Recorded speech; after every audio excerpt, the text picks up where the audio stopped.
For anyone who first watched the Lord of the Rings movies and then read the books, one of the most striking differences between the two is in the character of Aragorn. This is often quite shocking, I know it was for me, and leaves you with a bit of uncertainty about who Aragorn as a character is in your mind. What are his defining traits, his motivations, goals, and even demeanor and personality that make Aragorn Aragorn? In Peter Jackson's version, Aragorn is portrayed as very reluctant and doubtful about his abilities.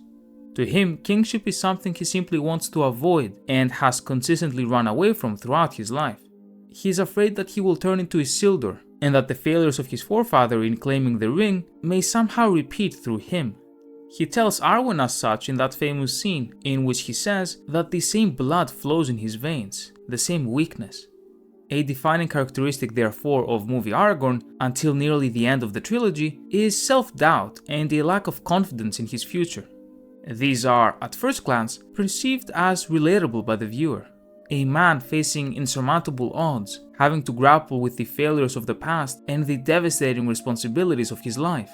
These factors lead to a personality that perhaps makes him feel more down to earth. Movie Aragorn doesn't want to be king, he avoids it like the plague, and we would probably do the same if we were him, which is probably what the movie makers were going for. In order to be consistent with this self-doubt theme, which by extension weakens his confidence, Peter Jackson also sidelined a lot of Aragorn's humor as a character, as well as his open declarations about his goals and especially abilities.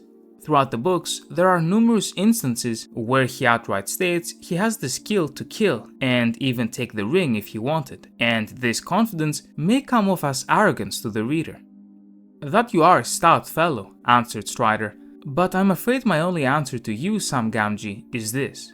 If I had killed the real Strider, I could kill you, and I should have killed you already without so much talk. If I was after the ring, I could have it now." But ultimately, this isn't arrogance. This is a commander stating a calculated truth, a brutal truth, to convey the importance of the matter to the hobbits. It's confidence, something displayed throughout the books and wrongly perceived as simple arrogance, without appreciating the proper context. In the very sentences that followed what we just read, Tolkien writes, "He stood up and seemed suddenly to grow taller, and his eyes gleamed a light, keen and commanding. Throwing back his cloak, he laid his hands on the hilt of a sword that had hung concealed by his side. They did not dare to move. Sam sat wide-mouthed staring at him dumbly.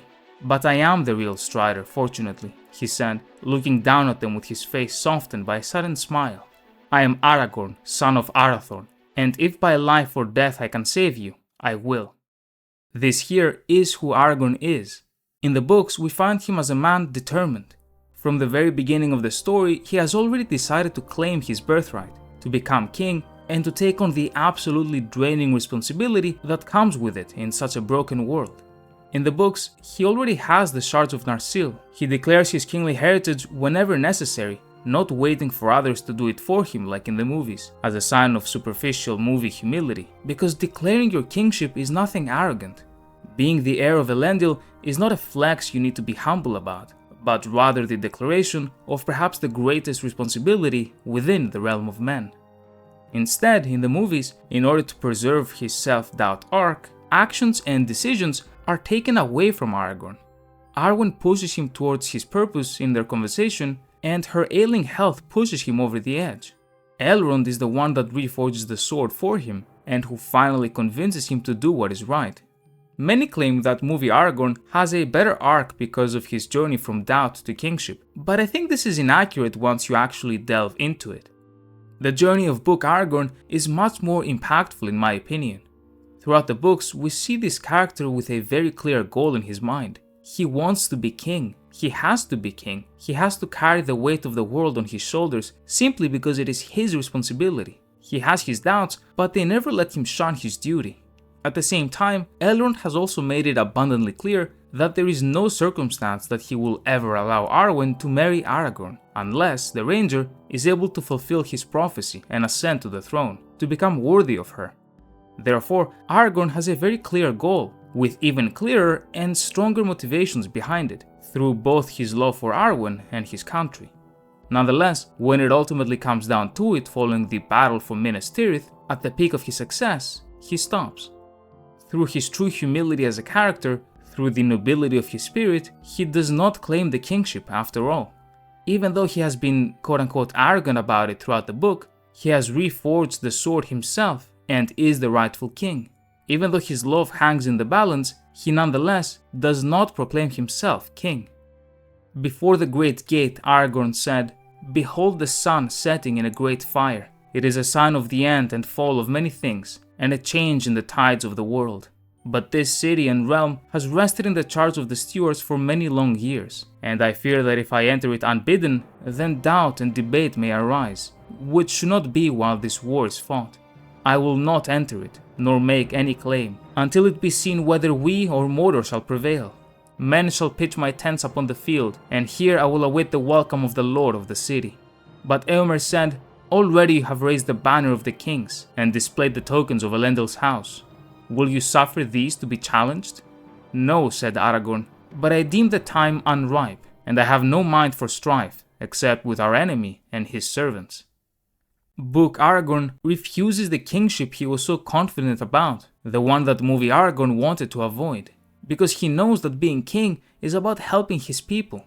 Due to the long rule of the Stewarts, he understood that without the full consent of the city, there would be strife that could prove fatal. He lays his long-standing ambitions aside, therefore, and right before achieving the goal he has so confidently pursued, he stops. He makes the sacrifice. Even though he journeyed so far to enter Minas Tirith, he does not. It was only through Faramir's authority as steward that Aragorn's kingship was recognized, and only because of Faramir's authority.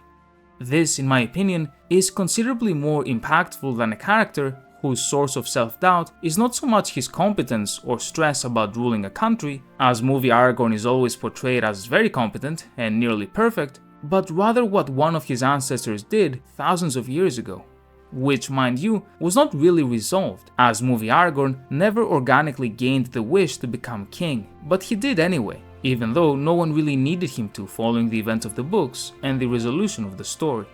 And so, Aragorn and Aragorn are two completely different people. One is outwardly confident, humorous and with definitive goals, while the other's surface-level doubt for the sake of relatability is largely resolved through the actions of third parties and outside events. In simple terms, the substance and the nuance is lost for the sake of the simplicity of the movie.